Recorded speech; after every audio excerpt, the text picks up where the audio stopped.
Hi, everyone. We're sisters Amy and Nancy Harrington, the founders of the Passionistas Project.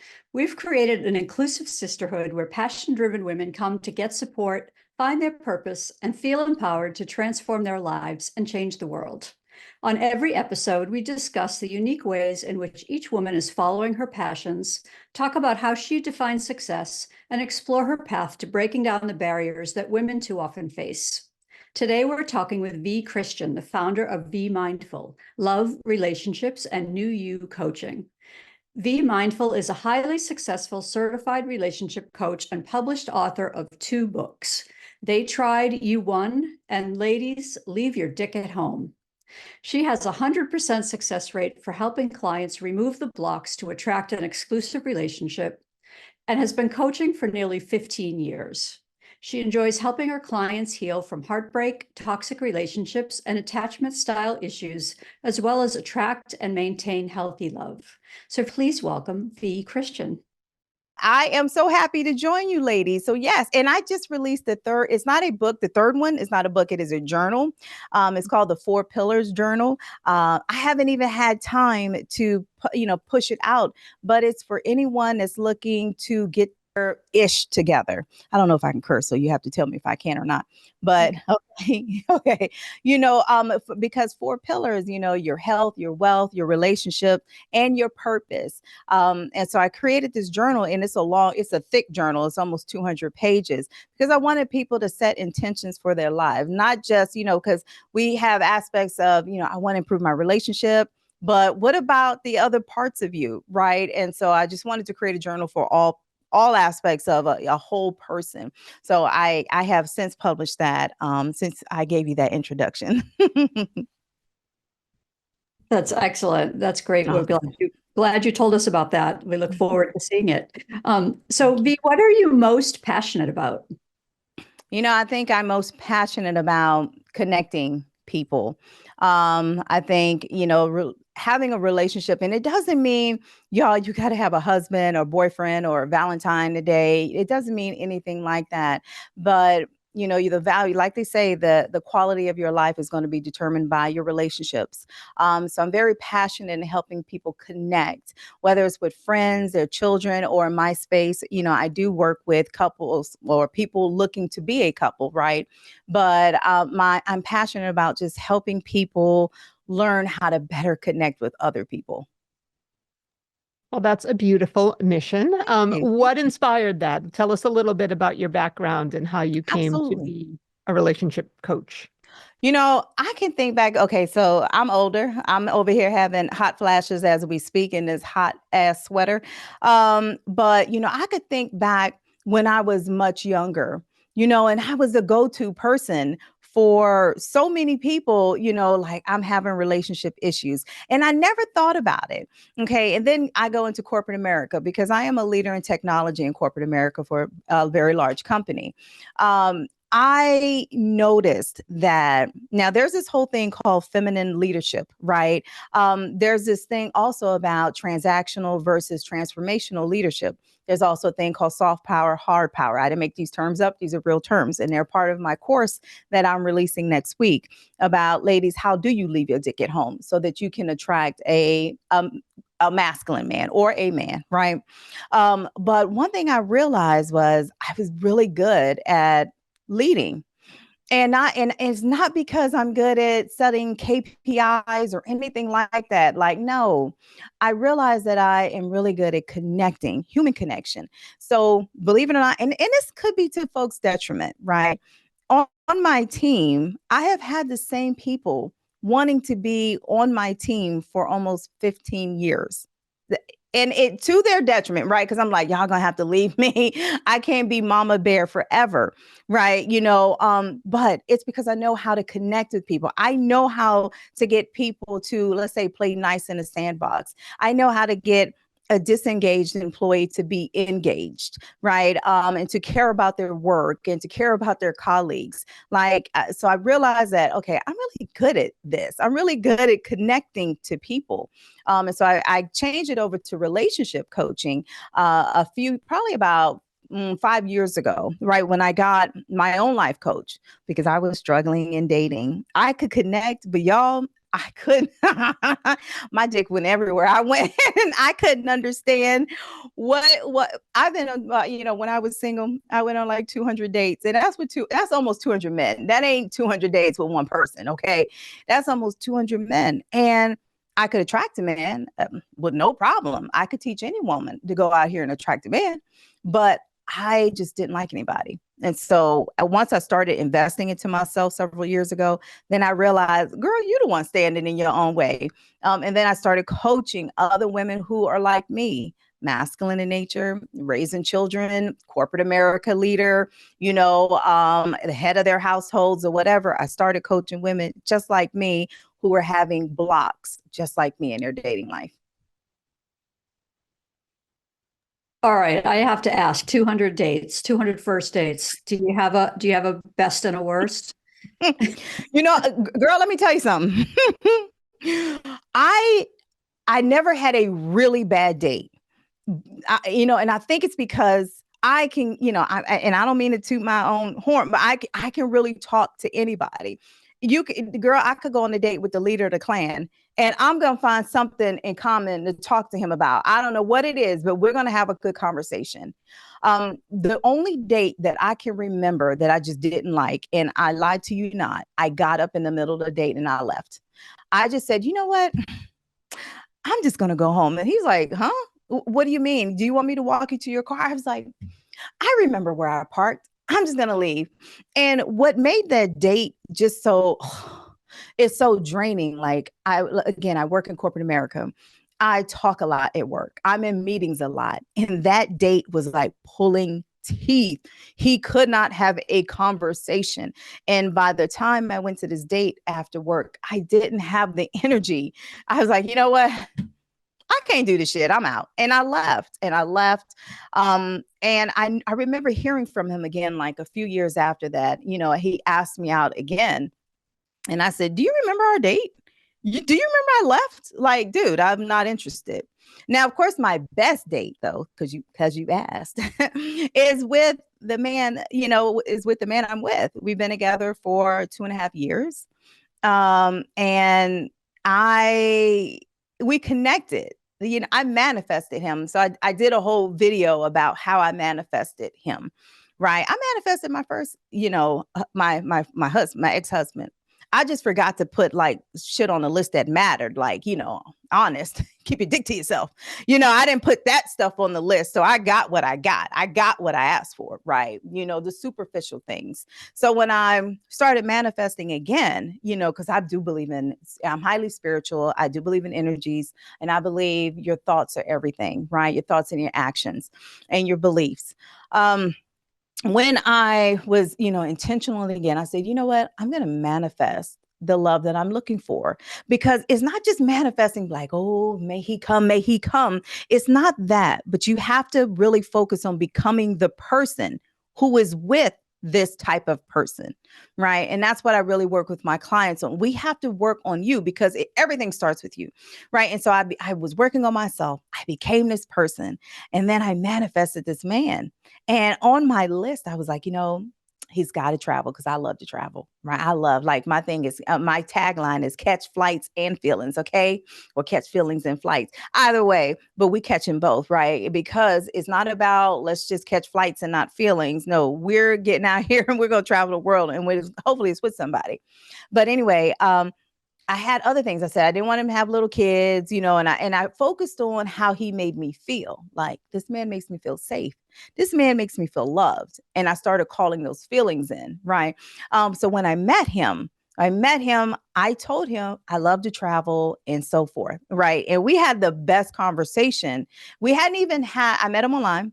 We hadn't even FaceTime yet. And next conversation, he's like, I got a proposal for you. And I said, what is it? He was like, how about you fly down to see me? Because he was at a conference. Like, I live in Virginia. He was just in North Carolina for a conference. I said, okay. He said, and I'll fly you home. I was like, oh, okay. You'll fly me home. I'm like, on an airline, let me know. And then he was like, no, I'm going to fly you home. And I was like, do you have a helicopter? And he's like, no, silly, that would take too long. I have my own plane. I was like, you have a plane? And that was our date. I flew down and he wanted to see if I was going to do it. Right. Like, and of course, when I talked to my life coach, he was like, first of all, before you take off and do this, I need you to FaceTime him. Because I was like, girl, I'm ready. He said, plane, I'm gone, But, she was like, please FaceTime him to make sure that he's real and everything. And I was like, okay, bet, you're right. I lost my own damn mind for a second. But anyway, that was our first date. And it's crazy. I let my girlfriends know where I was. I took all the precautions, right? I just didn't say, oh, let me go and fly somewhere and drop my drawers and nobody know where I'm at, right? So I didn't take that approach. But I took the safety precaution approaches, and we had a wonderful time. So that was a long ass answer to say that would be my best date, but I manifested it. That's amazing. I can't believe you manifested a man with a plane. Sure, yes, I did. Gotta work on that next time. So let's go back to the concept of leaving your dick at home, right? So why do you think women in the corporate space have a harder time doing that? What are the characteristics of the work life that they kind of need to weed through for their personal life? Oh yeah, it's and it's not even just the working woman, right? The educated woman who is grinding. Girl, I get you. Trust and believe. I had to rush home and be right here because I was grinding in corporate America today. It's also the single mom, the divorced mom, right? And the reason why is because we're constantly in this I have to do, I do, I do. Right. And a lot of times we're doing for ourselves. Nobody's helping us. Right. And so we get in this mindset of, no, a relationship is another task. A relationship is another goal. Right. And then we stay in this fixated like kind of mindset that, you know what, I'm just going to do. I know some very masculine women. Oh, my goodness. Yeah, I know some very masculine women. And it's like, they get this mindset. I don't need a man. I could do everything by myself. And we are lost. Like we get lost in what a relationship is because we're so focused on, I must meet this goal. I must meet this task. I must be successful on my own. I don't need anybody else. And that's not why we were even brought here to this earth. We were brought here to procreate, connect with people, have relationships, but we get in this mindset, like, I don't need anybody else. I've got this. I can do this. I do it. Look, I do this. Look, I didn't change the light bulb. Girl, I'd be out here cutting my grass, and it's like, wait a minute. Let's back away from this because everybody needs somebody. And I'm not saying you need a husband. Oh, you ain't anybody without a man. I'm saying everybody needs human connection, right? And a lot of us do want to be in stable, healthy relationships with one person. So I'm talking to that person. I'm not talking to the person that want to stay single and have 20 cats. I'm not talking to you. If that's who you want to be, girl, I'm with you. Okay. I'm completely with you. My course and the women I coach, I'm talking to the women who don't want to lead with that masculine energy, who want a relationship and can't figure out why I can't get one. But we are often the ones standing in our own way. And we don't realize how our masculinity is ingrained in from our corporate America job, from raising them badass kids, right? We don't understand and see how it's ingrained in a lot of the other things that we do. That's cool. So how do you work with these clients? What do you offer them? Okay, so first I have to teach them to, one, shut your mouth. That's a big one, right? You don't realize, you can see how much I talk. So I'm gregarious. So I had to teach my own self to shut the hell up. So that is one thing, because I think we get into this mindset, like we must compete. I must compete for a man. We have this scarcity mindset. Ladies, please let me just throw some data at you because I want women to understand, stop having a scarcity mindset. There's no need to have a scarcity mindset. As women, we older, okay? As women, as we get older, as men get older, men know they need a woman, all right? Married men live longer than single men, right? Because we're the nurturers, we're the influencers. They live longer. We literally give them life. We give our babies lives. We give these men life. Now, as we get older, like if we look at somebody who's over 60 years old, and I know, I don't know if y'all 20, okay, just listen to my data point right here. But as men get older, let's say over 40, let's just, even when we hit 40, and I'm over 40, I'm almost 50. There are almost 2-to-1 men, almost two. When I say 2-to-1, there's twice as many men looking for women than there are women looking for men. So when people say, oh, I can't, all the good ones are taken, are they? I don't know. It depends on what you define as good. We also have to be realistic. Okay. Now, if you are 45, 55, 65, and you expect to find a man whose balls don't sag, I'm just saying, like, let's be realistic. Okay. Let's be realistic in what we're looking for. Cause I see that a lot. Date your priority, not your preference. Okay. Everybody wants a 6'5" dude, big bald head, bearded. Everybody wants him. Okay. Look, but if you start dating your priorities and not your preferences, you will not have the scarcity mindset, because I'm sitting here telling women that there are more men looking for women than there are women looking for men, especially as we age. So get out of that mindset and understand that if you are trying to attract a relationship, there's plenty of men out here. So I work with women on that too, because especially as we get older, the first thing they'll say, all the good ones are taken. No, they're not. All the good ones are gay. No, they're not. Like, if you are dead set on seeing that, that's what you'll see. That point blank, that's what you'll see. So what is your advice for those women where to meet these men? Oh, there's plenty of places. Oh my goodness. Yeah, first of all, if you have never been to a golf course, every time I go to a golf course, and I don't play golf, y'all. My man plays golf. I just sit there. He has me there driving a damn cart. And I'm like, this shit is boring, and when he's out there, like I may do holes 1 through 9, and then I'll go back and sit in the clubhouse. Do you know how many men will sit there and talk to me? Like, and I'm with a man. I mean, we're just not like right here. He's out there somewhere, but I'm sitting in the clubhouse, or I'm sitting at the restaurant. I'm just sitting there waiting on him. I don't think women understand how many men go to the golf course and they would love the company of a woman. And I don't play golf either. Like, I don't. You could think of like work shared places. If you want somebody employed, hey, go to somewhere where somebody can bring a laptop, right? And just go out there. The thing is, it's not even where you go. Do you realize, I want y'all to look in the mirror, get your regular face together. Okay. And then I want you to go in the mirror, and I want you to look at yourself. I see so many women with the resting bitch face. I wouldn't approach you either. And sometimes I look at them, I'm like, ugh. Oh, she looks mean, and you might not even be mean, but you look it. Men fear rejection just like we do. You got to stop looking a certain way, like, I'm not approachable. This ain't approachable. This is approachable. Smile, make eye contact, get your face out your phone. It's not even like where you go. I could tell you to go a million places, but if you're not approachable, trust and believe, ain't nobody going to approach you. And so what's the process when someone works with you? What's the journey? Well, the first thing that we do, I have to get to know them, and I can really hear things, and I ask a lot of questions. I ask a lot of questions because I want to understand clients, right? And a lot of clients, and see, here's the thing. I also talk about attachment styles. Now, a lot of women have anxious attachment style versus the avoidant attachment style.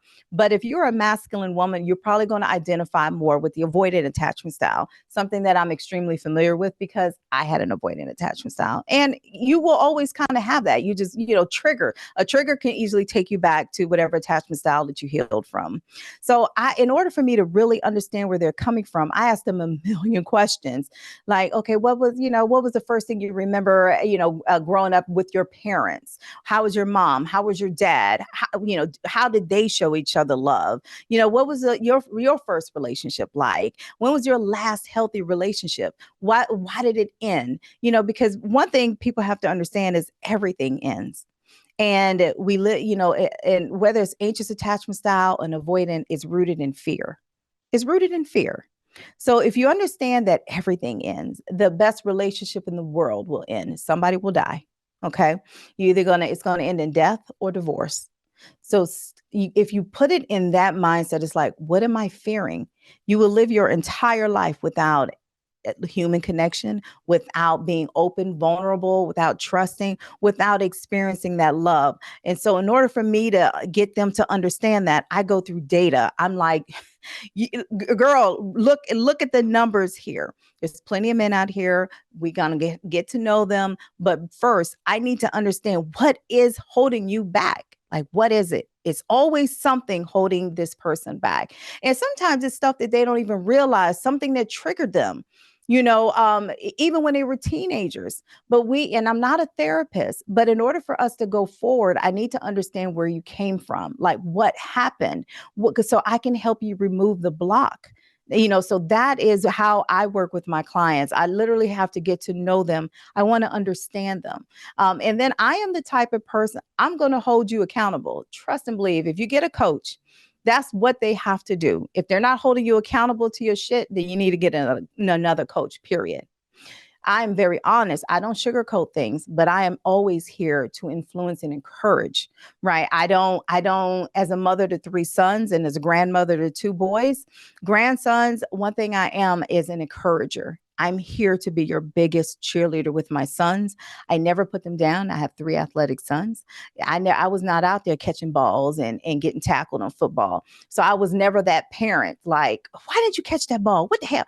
I see these parents out there. I've never been that parent. And my oldest son was the number 1 player when he was being recruited, he went to play in the SEC. He was the number 1 player in our state.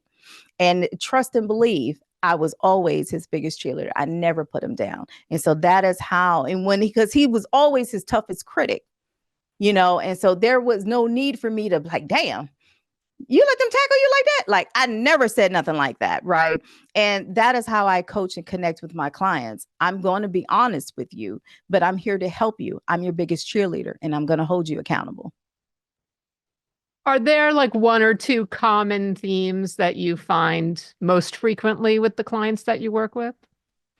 Well, I'm going to tell you, I have had a variety of clients. Some are looking to heal because my first book was about healing from divorce or heartbreak. So those I will call it my delicate clients because they are going through a phase of their lives where it is traumatic. Trying to get past a divorce. I have to be very delicate with them, but very honest with them when I work with those clients because they're actively going through a divorce.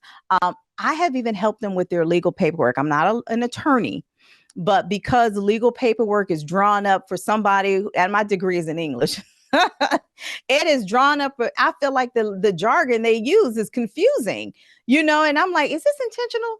But either way, so I feel like, those clients are different. So if we talk about clients who I have a client right now who's trying to not get a divorce. So trying to work through their marital problems. Right. And so she also has a different theme than somebody who is, let's say my clients who are looking to date and looking to attract love. The common theme that I'm seeing with them is one, the scarcity mindset, like I mentioned, is huge. It is holding so many people back. They just don't believe that there's somebody out there. And, when we talk about manifesting, we're talking about calling things into our life. What you believe is, that is what is holding you back, so I have to work on their beliefs. And in order for us to call in a certain type of individual or a person, I love interest, right? You got to work on their beliefs. So I see that as a common theme, like the beliefs are holding people back. Another common theme that I see is especially for the career woman or the single mom, y'all plates are too damn full. And I understand it. I have lived that life. I said I got 3 sons and they all played sports, and trust and believe when the oldest one was playing for college football, I had one playing high school football, and then I had one playing little league football. I had to pick my favorite kid every damn Saturday. Okay. And then I was catching flights. My son played in the SEC. I had to catch flights. So trust and believe, I understand. And then I'm in corporate America. When your plate is too full, I'm sorry, I'm here to tell you, girl, you're not going to be able to attract anybody. It's too full. How is the universe going to send you anybody? How is God going to send you anybody? Whatever you believe, if your plate is too full. So I help my clients figure out what the hell we getting off. What we taking off this plate? Because you got too much shit on it. You cannot expect to attract or be in a relationship when there is nowhere for that person to fit. So those are the two, I guess, common themes that I definitely see. So we read on your website that you have what's called a professional in-person mock date. So what is that? Oh, girl, yes. Let me tell you, I have that as my patent pending mock date. So what I do with my clients, because I have some clients that ain't been on a date, girl, since the 90s. Okay. Since before online dating was available. And the thing is, they are nervous. They are nervous about going on dates. They haven't been on one in a long time. Or it's the person who doesn't understand why they're not getting called for second or third dates. They don't know what they're doing wrong. So I provide a service, and I've done it. Like, I live in the DC area. But I have baked it into one of my programs, right? And so which would include me coming out to do it in person. I provide the professional dater who has already been coached by me, right? You are to show up for the date, right? And you are to act as if how you always act. I call it the safest date you'll ever have, because I'm on the date too, damn it. I'm in the building. I'm sitting over there. Like, I'm watching from my eye because I'm watching your interactions, right? At the conclusion of the date, we give the person the feedback. What could you have done better? It's not to, please understand, it's not to discourage anybody, not at all. This is honest feedback that we want you to get better at. We want to understand, why are you not getting second dates, right? Or even third dates, or if you haven't been on a date in a while, right? I want you to feel comfortable about going out here and being on dates. But again, it's patent pending. I have already submitted it to the USPTO. Yep. And so it is my concept, but I do it to help my clients to, like, okay, girl, you ain't been on a date, because there's been clients that were married 30 years, right? And that's why they haven't been on a date in a long time, not because they were just sitting in the closet being held hostage. Okay, I'm just saying they could have been held hostage in a marriage, but either way, they just were in a long relationship before and they're starting over. That is such a good idea. I love that. Thank you. Because you never know what you're doing wrong, and it's so easy to blame it on, like, well, he was this and he was that. But if you're constantly having the same outcome of your dates, then you kind of need to take a look at yourself in the mirror. Oh yeah, because it's the common denominator is probably you. Like, I can admit, I was the common denominator. I mean, you don't go on almost 200 dates, and it ain't every damn body. It was me too, right? Looking back now, what were your kind of big things holding you back, do you think? Oh my gosh. I used to compete with men like you wouldn't believe. I was very masculine. And one thing I learned, and maybe some women can identify with this, one thing I learned is, if you're too masculine, right? Or if your masculine energy outweighs theirs. And I'm not saying don't be who you are. As you could tell, I'm not very whatever you like. Like, I'm not that type. You can already tell, you can get that energy from me.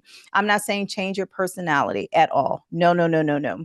But one thing I learned is, if you lead with your masculine energy, they will put you in that my buddy phase, right? And what that looks like is, oh, girl, you like football? You want to go get some wings? And it's like, you know what? I don't want to be your friend. I don't mind being your friend. But what happens is, because you're leading with, they see you now as an equal, a buddy, a friend. And 10% of relationships have that dynamic. So it's nothing wrong with that if that's what you're looking for. But if you want to be ravaged by a man, if you want that strong sexual chemistry, it ain't at the buddy level. one's got to be masculine, one's got to be feminine. Okay. It's the polarity that matters. And so I noticed that I was getting a lot of that. Like, oh, men found me attractive and probably wanted to screw me because they thought I was cute, but it wasn't because I was that feminine woman that they wanted to take to the next level. Yeah, that makes total sense. Yeah, I mean, I worked in an entertainment industry corporate position, and I had to kind of shut down my feminine side to feel like one of the guys so that I fit in. And dating was always really hard because I couldn't make that shift to like not being the buddy and it being okay to feel feminine. And I think a lot of women experience that if that's what they're looking for, is like you're in that mode for, my case, 12 hours a day. And then all of a sudden on Saturday night, I'm supposed to flip a switch and feel like a girly girl. And I just couldn't do it. Like I actually had to get out of that world and prioritize that part of my life. So it's complicated. It's a really hard thing. And yet I didn't want to be, back what you were just saying. I didn't want to be like, well, I'm just the girl now, whatever you say, So it's a real balance. And I think it's great that you're helping women find that. I don't think that. So here's the thing. And again, I'm putting all of this in my course. So like I'll be releasing it next week. The thing is, being feminine is not what people who are typically masculine women, leaders, single moms or whatever, divorced moms, it's not what you think it is. It's not. It's leading with your feminine power. It's not, oh, well, I must be dainty and I must look like a lady. I must wear heels. I don't wear no heels. I wear easy spirits. Okay. It's not that. It's being the balancing out a masculine entity. And this isn't just man, woman. This is even let's think in same-sex couples. There's typically going to be one more masculine and one more feminine, right? It's the balance. And it's all I'm trying to get women to understand is you have to balance the energy. Okay. If you lead in your masculine energy, you're going to be of two things. You're going to be his buddy, or you're going to be dating a beta type man, a man that is going to be more feminine. And women like us, we don't want a feminine man. We don't want a man that like, go sit your ass down. Like we don't want to be able to tell our man that. Like we want our man to be like, look, I got this. I told you I was going to do it and I'm going to do it now. I need you to sit down and you just, I'm like, okay, Big Daddy. Yeah. We want to feel like he's in control. Like I can walk down a dark alley and I know he's going to protect us. I don't have to come out and be like, look, get behind me, man. I'm like, I don't want that type of man. I might as well take my dog. He's, even though he's asleep right here, I got a big old pit bull, that I rescued and saved his life. But either way, it's like a lot of women who are very masculine, we want a man who's just more masculine than us. The ladies hear me clearly when I say this. A masculine man is not going to compete with your masculinity. He's not. He's going to go to somebody who's a little bit more feminine than you. Yeah, absolutely. So tell us a little bit about the Be Mindful podcast. Okay, so you know what? I have been moving my talents over to YouTube. And I have a YouTube page. And you know what? I had a radio show, but I had to let the radio show go because that was a lot of work. That was more, because it was too much work for me in corporate America, and doing the YouTube, because, the radio show, you ladies know, had to be 60 minutes. And I'm like, sometimes the shit I got to say, I could say in 10 minutes, so you know how it is, right? So anyway, I've been moving my talents over to YouTube. I was building my, growing my followers on Instagram. And I noticed anytime I did a reel, like when I'm talking, those would I had several reels go viral, right? But it's hard to get your message across in 90 seconds. And there's a lot more I wanted to say. So I moved my talents over to YouTube. And so I do post each week. Every Thursday, I release a video and I talk about, the masculine. I don't just talk about the masculine woman and the feminine woman. I talk about dating. I talk about traveling and dating, because because, as of right now, my man and I have been on 43 vacations in 2.5 years. Yes. We will get up and we will be gone. And so I think it's the best way to honestly learn about your partner. If you really want to know who the hell you're dating before you get married, I promise you, take a vacation, take a trip. It's the best way to learn who you're dating. So I talk about that on my YouTube channel, and of course the attachment styles. I talk about communication. I talk about how to argue.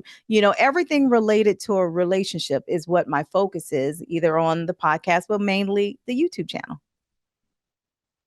That is so true about traveling with somebody. I think the way they treat a waiter Mm-hmm. and the way they travel, they're like the most revealing things about a person. Yep. So tell us about that. Why do you think travel is so key? What do you learn? Oh, absolutely. I did I posted a reel on TikTok, and that one did kind of go viral on TikTok. And let me tell you, lady, so many people left me comments about, oh my gosh, this is so right. I don't know how many comments, many hundreds of comments from people about, they said, this is the truth. I broke up with my fiance. Many couples broke up on vacation. Not only couples, but friendships ended on vacations. Many. And I think the main reason why is you're with that person 24 hours. Okay, they cannot hide who they are. You just cannot hide who you are forever. So if they're a crackhead and let's say you're going somewhere for a week, they are not going to be able to not do the crack for a whole week, because some people didn't know they were dating drug addicts. This is not a joke. Like, they did not know. But I guarantee if you go on a week vacation, you're going to know. You don't know how they handle money, the morning person, night person, like, because you're around that person and then you get to see how they travel. I mean, how are they with the luggage? Look, our last trip, we went to Thailand and Vietnam. We went to Thailand and Vietnam a couple of months ago. No, it wasn't our last trip, but when we went in November, we were gone for almost a month. My man did not put the right date on his visa application to get into Vietnam. So we're going into Vietnam. And we're leaving Thailand, and she was just as blunt. She was getting off work. She was like, you can go, you cannot go. And I'm like, explain, please. Then she was like, visa application, wrong date. And I looked at his, I was like, you got to be kidding me. I could have reacted in such a negative way, because our trip, then we could not go to Vietnam. We had to stay in Thailand. We didn't have a hotel. We didn't have anything. And I just said, you know what, V? I am not going to trip, because he made a mistake and he has to understand, like, it's his mistake. He has to own up to it, right? If I just add to it, be like, what the hell? You can't read? What? I would have just made it so much worse, right? So I didn't. But if you go and you on a trip and something like that happens, you're going to know how they respond to stress. Because everyday, day-to-day living doesn't involve that type of stress, right? You're not going to see something like that until you're on a trip and y'all can't, your vacation plans. I was like, you know what? All I turned to him and said is, let's just get a hotel. We'll just find a hotel and we'll try again, when your visa date up, comes up, and we'll just go again. I said, but babe, you're going to eat these costs. And I said it like that. And that's all I said. I didn't say another word. And we went on about our vacation. That's great. Yeah, I think you learn a lot about someone when they're out of their comfort zone. Mm-hmm. I think when you're not in your day-to-day routine, you see how people handle every little element of life. I also think it's important to find out whether someone is a get to the airport early or go to the airport at the last second kind of person. We're the opposites in that. And I be pissing him off. You're definitely. I'm the one that's running. I'm the one that's like OJ Simpson running through the airport. I'm like, we got plenty of time. Shit, I'm booking it. Whereas he is former military. We are definitely the opposites in that. So why do you think women still believe in this notion of the made up fairy tale version of love, and how is that hurting them moving forward? I think we're blinded by what the media shows us, whether it's TV, movies, or what people choose to show you on social media, right? You got to understand that social media isn't real. Right. And I think a lot of us get caught up in the smiles that we see, when somebody says, take a picture, and I don't know if anyone ever saw the video, and I wanted to do like, a response to her video. She did a really good video of like she had shown the great love that her boyfriend was showing her on camera, but behind camera, she, came out and she said, well, the love also looks like this, the bruises on her face. He was, physically abusing her. So we have to understand that everything that we see on social media isn't real. The movies aren't real, right? And there's this book, dang, if I can remember the name of the book, it came out in 2010. It's escaping me, but what she talks about in the book, and I know some people may take offense to it, but it's realistic, and I support what she's saying. You keep looking for something better and better and better, right? Because something is telling you that there's always something better around the corner. You think you're swiping left and right on the dating app. You're thinking you're going to eventually get to something better and better. And we have this mindset that, oh, it's always going to be something better around the corner, instead of looking at what is right here. How can I develop or create something with this person that's in front of me? If I'm dating to my priorities, I need to focus on that, but the media, as well as, the movies and TVs, is always something better around the corner. But you can't live your life like that. You have to live your life for here and now, like right here in this present moment. Don't live your life for tomorrow, but live it for right now. And so people get stuck in that, no, I'm a just, or they have this mindset. Oh, God is just going to send me the perfect person. And I'd be like, is he? Is he really? Because even though I'm not a Bible pusher or a thumper, I'm not, I do believe in God. Absolutely. But I could have sworn the Bible also says faith without works is dead. We get a lot of people that think they don't have to do a damn thing. Girl, somebody going to come in their house and rob them, and that will be the love of their life. And I'm like, okay. Well, when you get tired of waiting for somebody to come rob you at your house, please call me. Because, so we get that. Those are the extreme right here. But then you got the people who keep believing in that fairy tale. And it's like, I don't know. I'm pretty sure you're going to have to do some work. You're going to have to do some work. There's no way you're intentional in getting a job. You're intentional in buying a house. You're intentional in, raising your children, having kids. People don't want to be intentional. Oh, it's just going to happen because I saw it in the movies. The girl was walking down the street and she picked up a penny, and they went down at the same time to pick up the penny. And now they're getting married next month. Girl, that's a damn movie. Okay. Stop having that mindset that everything in the movies is going to happen like that for you. No. We got to put in some work, right? We have to get out here and meet people. The more people you meet, the higher the numbers. It's a numbers game. It's a numbers game. Yeah, absolutely. So what's the question that we're not asking you that we should be asking you about finding love? Absolutely. Well, you know what? I would love to, let me add on, because it's one thing to attract love, right? But it's another thing to keep it. So what are you doing to keep the love? Because I could teach any man or woman to go out here and attract somebody. Girl, but when your little engine lights start going off because you have never healed the inside of you, you have never learned how to be in a relationship, you will turn everybody away from you. Whether it's your attachment style, the way you communicate, the way you argue, the way it could be anything. The way you spend time, your expectations, not communicating your boundaries. Those are the things that's going to matter a lot more than I could teach you how to be on a date. I could teach you how to go on dates. But if you don't work on those internal demons, it doesn't matter what I teach you. Okay. If you don't work on the things that's holding you back, a relationship will be the last thing that you got to worry about, because it will always be a far away from you. So teaching people how to attract the love, yes, but you've got to also focus on, well, how do I grow love? How do I keep love? How do I communicate? How do I establish boundaries? How do I speak up for myself? How do I, have disagreements? Disagreements is supposed to bring you two together. If they're tearing you apart because you're not fighting correctly, then maybe you need to learn why. What do you need to do better? Right.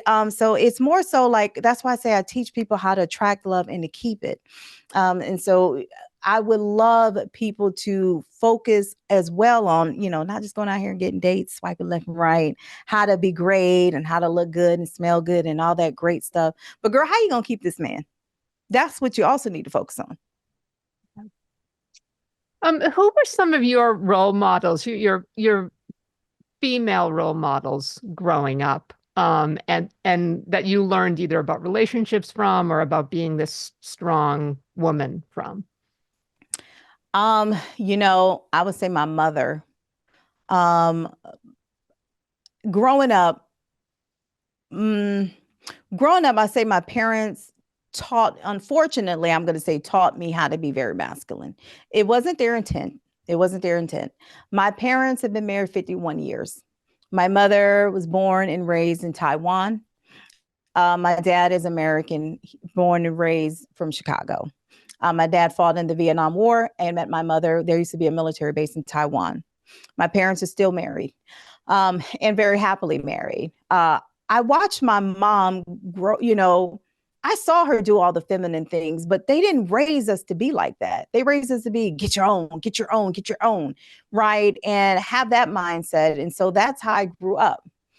But I look back at it and I'm realizing that, especially as I was creating my course, like my mother is the most caring and nurturing person there is. But here's the thing.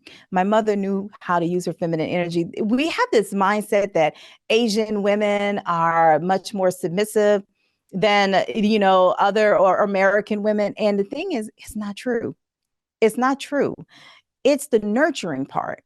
It's nurturing, because I ain't never seen my mother go to my father and be like, whatever you like, I shall do. I ain't never seen my mother do that. Okay, I can promise you that. I have seen my mother, speak up for herself for sure. But one thing I saw in my mother is she knew how to be that feminine power for my dad. Like, Chinese people take a long time to prepare the food. But my father would always call her when he got off work. My mother worked. She still works in her 70s. Okay. My father's fully retired, but he would call home and said, I'm on my way home from work. My mother had already chopped up all the vegetables and the meat or whatever. She would always then start stir frying it. And so when he walked in the door, dinner would be ready, right? He would put his clothes away and then we all sat down as a family. We ate. Now, I could tell you what my father does for my mother, because it's not one way, it's bi-directional, right? Because my mother has lived in this feminine power, it's power. I want women to understand it's power. My dad goes out his way to make sure my mother's okay. Because when she gets off work, she calls home. I'm coming home from work. My dad sets his timer and says it takes 13 minutes for her to get home. He sets it on his watch or not his iPhone. And when that timer starts clicking at like 11 minutes down, then okay, now 2 more minutes down, my dad is sitting at the front door on the steps waiting for my mother to come home. He makes sure that, and when she walks in the house, not a dirty dish is in there, because he looks out for my mother. We have to understand that relationships, it's a partnership. Right. And I saw that growing up, but I didn't understand it for a while. Right. Even I saw it all my life. What a feminine woman really is. My father will do whatever it takes to make my mother happy. That is what is using your feminine power is. It's the power of influence. It's not like I said, I never saw my mother get on her hands and knees and shine his damn shoes. It's not that. We got to get out that mindset. It's using what God gave you. You're innately a nurturer. You're innately an influencer. You're relatable. You are that woman. Right. It's already within you. It's using that power to attract a masculine man. And like my daddy has always said, and I'll end on this. My daddy has always said, even since when I was a little girl, he said, you can get a man to do whatever you want. And I never understood that. He would say that when I was like a teenager in 20s, when I got married in my 20s. If you can't get a man to do whatever you want him to do, then you're doing it wrong. And what he means by that is if you can't get a man to do what you want, you are not using your feminine power correctly. That's fascinating. I have to think about that. Thank you. Thank you. What have you tried to teach your own sons about their relationships with women? Oh, my oldest son is the one who's dated, and he has, 2 children. He's almost 30. And all I can, they definitely listen to me. They know about attachment styles. They know what a clingy woman is. And, I think a lot of times they're looking for a woman like their mother. And I'm like, look, I hate to tell you, she don't exist, boo. It's me. They don't make them like me all the time. They just want a woman who's relatable. And one thing that I think they're learning is that, they have to show up a certain way in order for her to show up a certain way, right? You can't always look at her. What are you doing? And I tell my clients this, if you are seeing something outward that doesn't look good, right? It's something that you don't want to see, then you need to look inward because you're putting an energy out. And so that's one thing that I focus with my children on, especially my oldest son. I think he fully understands that now. Like, okay, what am I doing that's causing this? Right? We got to stop looking at the other person. Well, this person, oh my gosh, what are you doing? What are you doing? Because you're the only person that you can control. And then I hate to have to end on y'all so suddenly, but corporate America calls for me to have a 4:00 meeting. We totally understand. Just quickly, where can people find you to work with you? Absolutely. So please, you can email. You can email me at v@vmindful.com. You can go to mindful.com, my website. I'm also V Mindful, the handle on YouTube, if you'd like to find my YouTube page. And on IG, I am vmindful_coach on IG. Thank you. Return to corporate America. Thank you. I appreciate the time. Thank you so much, ladies, for being interested and even talking to me today. Thanks for listening to the Passionistas Project. Since we're not only business partners, but best friends and real-life sisters, we know how unique and truly special our situation is. We know so many solopreneurs, activists, women seeking their purpose, and more, who are out there doing it all on their own. They often tell us that they wish they had what we have. So we're creating a space for them and you to join our sisterhood where trust, acceptance, and support are the cornerstones of our community. By joining, you become part of our family. We'll give you all of our sis tips on building meaningful relationships through the power of sisterhood and all the tools you need to thrive in 3 key areas: business growth, personal development, and social impact. You'll learn from our panel of Power Passionistas, who are experts on topics like transformational leadership, following your intuition, the power of voting, and so much more. You can join us virtually and in person at storyteller events and meetups to connect with other members of the community. And you'll be able to participate in our online forums with other like-minded women and gender non-conforming, non-binary people who share your values and goals. Be sure to visit thepassionistasproject.com to sign up for your free membership to join our worldwide sisterhood of passion-driven women who come to get support, find their purpose, and feel empowered to transform their lives and change the world. We'll be back next week with another Passionista who's defining success on her own terms and breaking down the barriers for herself and women everywhere. Until then, stay passionate.